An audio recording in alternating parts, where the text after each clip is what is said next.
Every forged signature isn't entirely the fault of the forger. Sometimes, negligence opens the door. When someone fails to exercise ordinary care, that failure can help create the very fraud they later complain about. UCC Section 3-406 explains when negligence shifts responsibility for forged signatures and altered negotiable instruments. The law expects everyone involved with negotiable instruments to exercise ordinary care. Simple precautions often prevent expensive fraud. Imagine leaving signed blank checks lying openly on a desk, or failing to protect company payment records, or ignoring obvious warning signs.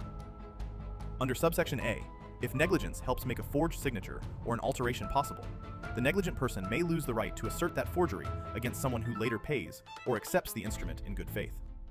This protection does not reward dishonest conduct.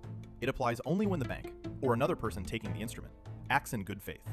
If those standards are met, negligence by another party may prevent that negligent party from later denying responsibility. What if both parties made mistakes? What if the business owner was careless, and the bank was careless too?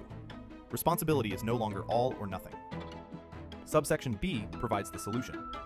If the person asserting preclusion also failed to exercise ordinary care, and that failure substantially contributed to the loss, then the financial loss is allocated between the parties. Each side bears responsibility according to its own contribution to the fraud. Evidence decides these cases. Under Subsection C, the party asserting preclusion must first prove that another person's lack of ordinary care substantially contributed to the forgery or alteration.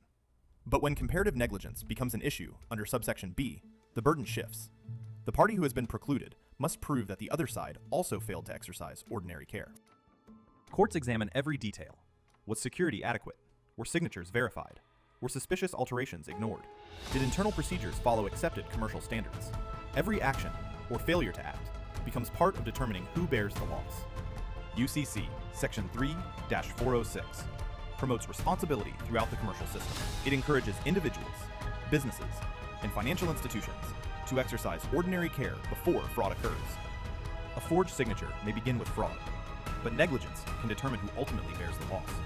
Understanding these principles is essential to understanding the law of negotiable instruments.